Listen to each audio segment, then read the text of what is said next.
Full Force Wrestling proudly presents our 5-year anniversary show. Kicking things off with the Full Force British Championship on the line as the enemy, Kieran Young, takes on the current Full Force Wrestling champion, TJ Sky. It's a rematch from exactly 5 years ago at the starting point of FFW.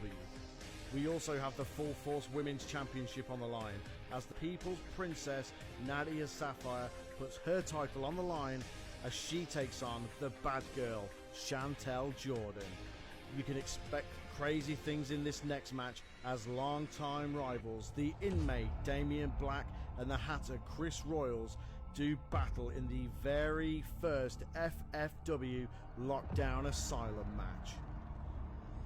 But let's not forget about the yearly Finest Four trophy, won only once a year, normally held under fatal four-way rules. However, this year we are changing it up as it will be a 4-person tournament. Who will walk away with the trophy? Who knows, as any member of the Full Force roster is eligible to be picked for this tournament.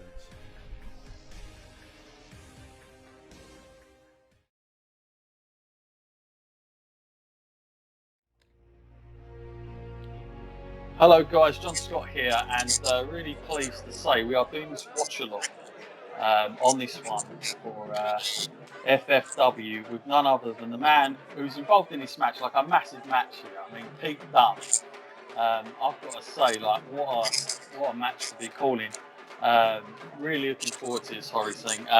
Tell us about this entrance. What's going on here? Is this something? The Indian drums that you're seeing right now, they're called, the Indian word for it is called a dol, and generally you find it at like Indian celebrations and things like that. It's always at weddings, all the time. And this kind of tune that you're hearing now, that's the standard tune that we'll always play. And, these guys are my friends from school actually, so I just contacted them and I thought, you know what, let's do something cool. I like it. That's amazing.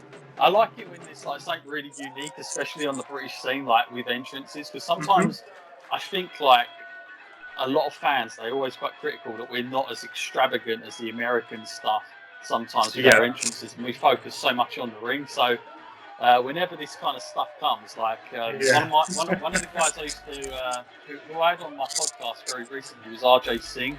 He would love this. He would love this stuff like that. RJ with the Bollywood stuff in the FWA, it was like it was crazy. RJ is a big inspiration of mine, especially at that point. He helped me out so much early on in my career. He's still one of my mentors now. Yeah, he's a good guy. Never seems to age, that guy either. That's what he is about, you know. Especially in the ring. Yeah. And so this environment that we're at, have you wrestled here before, like many times, or? So I think at the time I wrestled twice before. Right. I think it must have been once. I'm sure it was twice more. But this venue itself is the Nelson Club in Warwick, and it's still, although it's just like some will see it, which for what it is, which is a tiny social club, but it's one of my favourite venues just for the crowd. It looks compact. It looks like really compact, like close to the ring. It's crazy, but it's just so good. Like, believe it or not, this, I believe, wasn't even the biggest sellout in Warwick. Like, I believe the promoter stopped ticket sales, but I think there was over 200 in. I'm sure. Yeah, I think so. And this is classic Pete Dunne right now. Like this is all the way back from the States, you know, like United Kingdom Championship there. Yeah, I believe he came back from the States. It must have been like a month or something. But at this point he was everywhere, like all the time. Like he was in Singapore 1 week. I know the night before this he was at Fight Club in Wolverhampton. The day after this he was at Progress in London. But he was just everywhere at that time. I've never met a performer busier. He was just so good. Nice. And how did this match come about? Like for you, like when was you told you were going to get this opportunity? Is this like quite far in advance? At the time, Pete was actually one of my mentors. Okay. I met him a year before this Right. in Portugal, and he helped me out so much, like career-wise, giving me advice and things like that. And then I spoke to the promoter about doing this match, and I said, "Look, I can get Pete on your show." That was the initial proposition, and after that, we kind of just decided we were kind of just working out what the card might be. Yeah. And we just decided this would be a really good match to have because at the time I was undefeated in the promotion. Right. Okay. And we thought, okay, this is going to be the big test. Then let's put you against each other and see who comes out on top. Sure. Yeah. So that's a big deal then. It's quite a big deal here, like what people Yeah. are saying. I like your T-shirt, by the way. Thank you. That was probably my looks best selling good. T-shirt. Yeah, that looks good. You can often tell, like, kind of cheap, scowly T-shirts to the quality T-shirts. You know, I think that gives them the quality. Checking that out. Now, for those people that are maybe not as familiar with you, just give us a little bit about your background before we get into the match. Like, how long have you been wrestling for on the main circuit? At this point? Yeah. Okay. I think at this point I would have been wrestling for 2016, about 2.5 years at that point. Wow, it's pretty short. 2.5 years anyway. Yeah. I was training for 2 years before that. So right.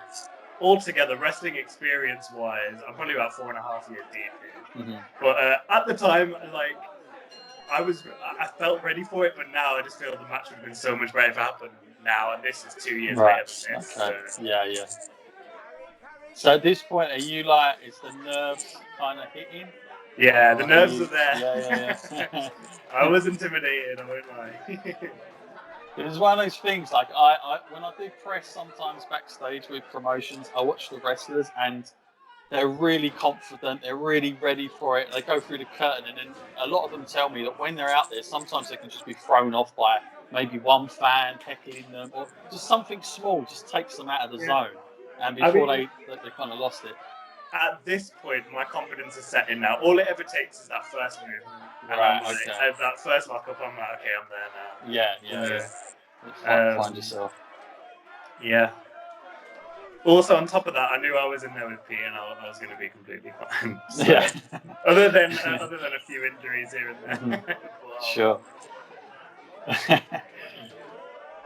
I like the little slaps there. It was all mind games. Pete was trying to play mind games with me and trying to intimidate me, but I wasn't having it.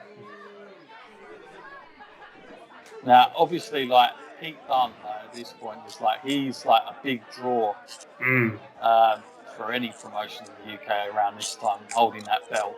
Yeah, absolutely. Oh man, not a good sign here for you with your fingers, by the way. Oh, I can't express to you how much that hurt. I'm cringing watching it. Do you know what? I really find it hard to watch it. Like, it's just one of those. I used to watch it before, and I was like, "Oh my god! Like, surely it doesn't hurt that bad." But I was in excruciating pain, honestly. Oh god. I love the fact that that's kind of come back. Like, I think a few people like Marty Skirtle, Pete Dunne, they kind of brought those small things. You used to see it a lot, and it's such a great moment to have in matches, but it's almost been forgotten. But I like seeing that some of these guys are using it now, much to your worst. Yeah, displeasure. You're receiving it. Yeah. Now, obviously, this style that Pete Dunne is like doing now, like, this is how is it being in the ring here? Are you at some points, like, I mean, is it about you trying to get into the match, like, and feeling the crowd, or is this, Pete Dunne is doing what he's doing best? Right now, he has over probably 8-9 years on me, so he's very much in this. He was in this match in the locker room. Like, he was ready and prepared for it. I mean, I'd like to think I was prepared for it, but he was just so mentally there, and it shows at the start of this match. Like, he was just ready to be on it, and because he knows the British and Japanese styles so well. Yeah, he just had that edge over me right at the beginning. So it took me some time to get in, but I had to reassure myself that I could do it. Tell us what's going on here with the So outside there. Like, the crowd were calling the announcer Fat Ed Sheeran, and they called for the Chinese burn actually, and that's when Pete did the Chinese burn to me. Yeah. And then they were calling it for the announcer as well. Right. Okay. I liked that just there. That was cool. Very, very quick there as well. I think at this point, Pete knew I had something. He had something. He was a little bit impressed there. Little gamesmanship going on, and now he's like outcooking him. I love that kind of style. Now, obviously, like you as a fan growing up, what was your kind of what sort of wrestling did you like watching growing up? And then also, since you've been wrestling, have you kind of had a change of like your perception now that you're doing the art? Because a lot of wrestlers tell me as soon as they start training and getting into it, their perception and respect for things automatically changes. What was that like for you growing up, and then how's that changed for you? So that's a really good question. Initially, I started watching WWE. I think like most people did. I couldn't tell you exactly. Oh god, this hurt so much. I couldn't tell you what match I saw first, but I do remember one of the first WrestleManias I ever watched was WrestleMania 23. Right. Okay. And that was the one that I remember most. Well, the two that I remember most. Undertaker versus Batista, and Bobby Lashley versus Umaga. Yes, I remember that.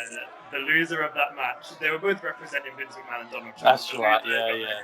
I remember. That was a really big deal for like to watch as a kid, so that just hooked me at that point. I was watching it ever since then, and I always said as a kid that I'd want to wrestle, but like most kids do when they're watching that kind of thing, and then even my family, that's a nice little dream thing. Gotta get a real job. Yeah. But, I think now they're all like, wow, we just didn't expect that you'd actually do it.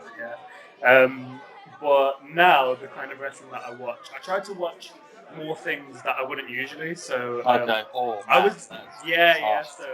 wouldn't usually watch Japanese wrestling, and I wouldn't usually watch. This is like old school Japanese stuff, like Michinoku Pro, some of the old Joshi stuff.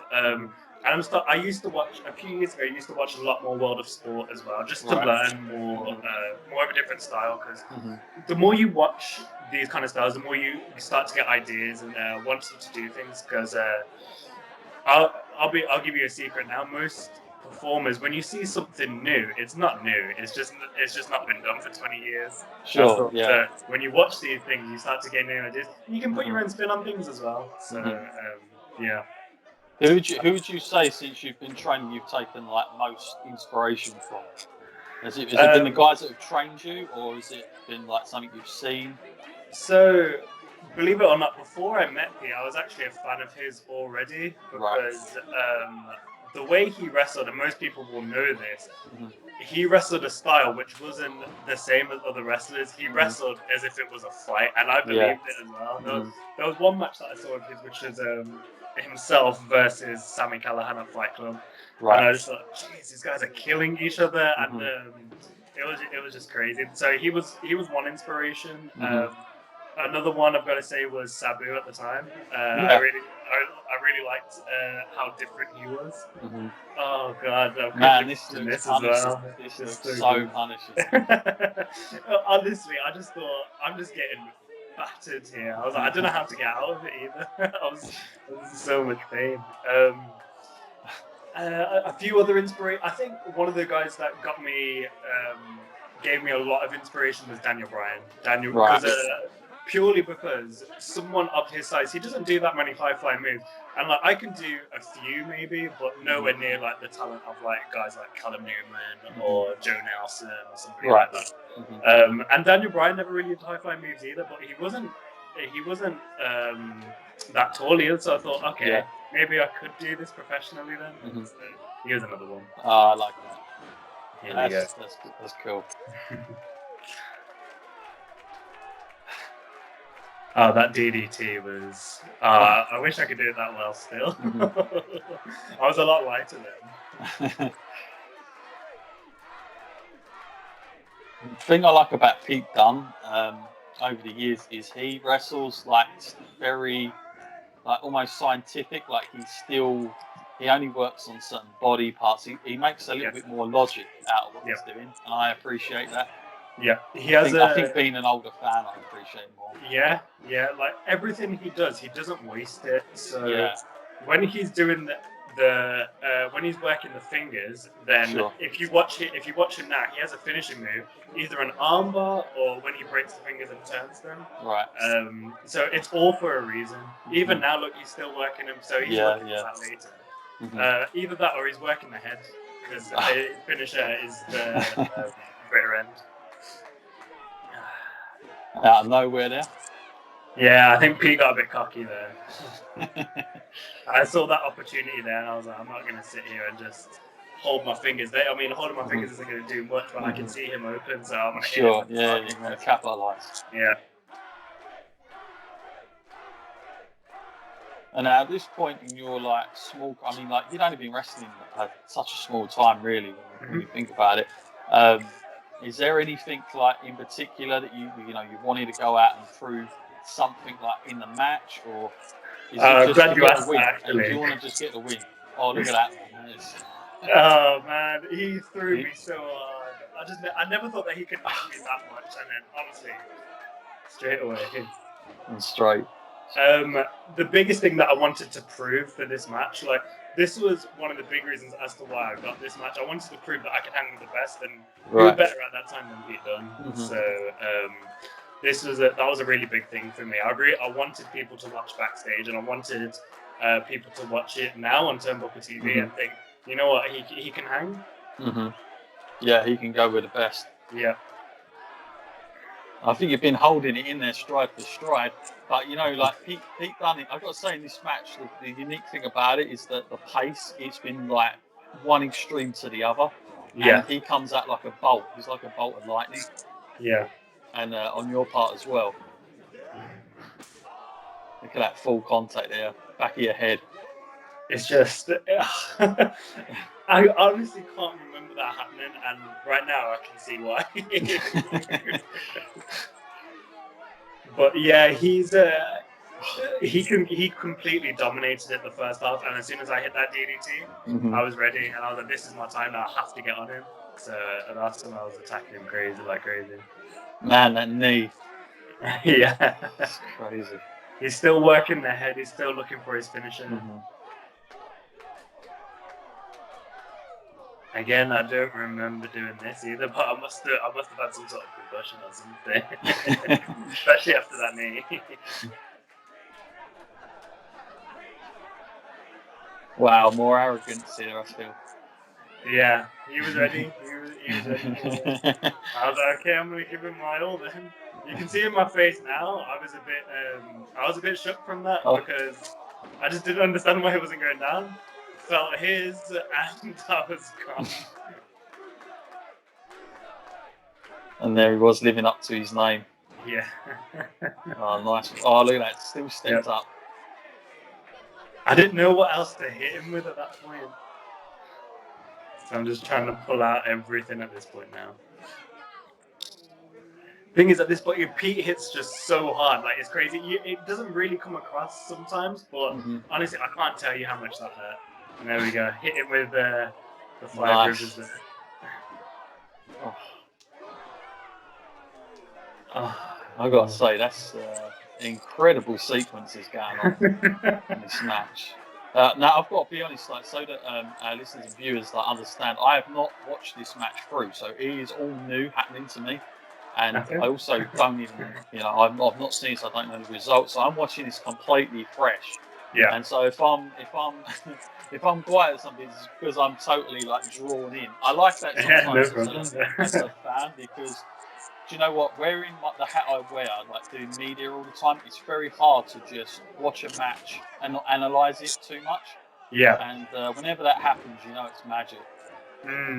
Thank you, I appreciate it. Yeah, no, honestly. I've not watched this match for well over a year and a half now. I watched it a lot that year. Right. Are you I was like- somebody like after you've done a match? Are you somebody that like analyzes your stuff, or are you like totally against that? Because wrestlers I meet, they're like either one or the other. They really dislike watching themselves because they're their own worst critic, Yeah. or they kind of watch themselves over and over just to see if they can change up next time. Where do you lie with that? I'm a little bit of both, actually. I do Right. hate watching myself. I hate Okay. it sometimes. I'm like, because Tells I'm like, us oh now. god, I'm such a bad wrestler. No, not at all. At the same time, Oh, man. oh god, yeah. At the same time, I watched myself back 3 times, all in one go. Right. And reason being is I'll watch it once, just everything all in all, just watching it as a fan, let's say. And then the second time, I'm analysing a lot more. So I'm analysing the way I move. I'm analysing if my mechanics, my moves were good. What can I do better? And then the second time I watch it, I'm watching the other guy. And then I'm like, okay, how can I have done things better to him? Oh, God. Man, that Great. was After punishing. Wow. I didn't know how I kicked out of his first finisher. Bitter End. that was a crazy scene. That was so fast. Yeah. That ending, like, that was like pretty sick. So I kicked out the first one. I was gone. I was just trying to push him. You can see it, Sure. but if you watched it, I was trying to push him, and he wasn't having it. I was so weak, and then he lifted me up, got me in the tombstone, and I was gone. But at this point, I was starting to wake up, and I was like, oh god, like I just had my first loss in full force. And that was I was really disappointed in myself at the time, and I just didn't think I did a well enough job. So I was, at this point, I'm just reveling in my own disappointment. It was a big deal to me because I mean I've worked for other promotions, but and obviously I can't see the crowd standing right now. I literally just got up there and I just didn't think I did a good enough job at the time. Right. But yeah. And then I just see Pete now with Richard, the general manager of Full. Could be That's worse. Pete. Yeah. The next day, I think he tweeted a photo saying that he pedigreed the ring announce. He got his money's worth there. Yeah. That guy. And then I'm just about to leave, and I thought that's it. And then I see him calling me over into the ring, and I'm like, oh god, what am I in for now? So we got to show respect. And that was a big deal to me. At that point, I started thinking, okay, you know what? If I've got his respect, then that's all that matters. Respect, but you never know. Yeah. I was actually scared when he did that. He actually told me at that point after the battle, he was like, "You stay in the ring," and I thought that was a really cool thing. Sure. He didn't want that spotlight at the end. He was like, obviously people came in to see him, but he did not want that spotlight at the end. He gave it to me. I really appreciate it. Yeah, that was a great match. I really enjoyed that. I'm really glad I got to see that. That was amazing, honestly. Like, thank you. I know Rich from Turnbuckle TV that were watching it on that. He recommended this. He said I would enjoy it, but like, he wanted me. I think he wanted me to watch it through, but I said no. I'd really like to just watch it. Like, I haven't seen it, so it would be better that way. But thank you very much for coming on and doing this watch along with us. Thank you. Thank you for having me. It's been a real pleasure. You're welcome. Appreciate it. Thank you very much. Thank you.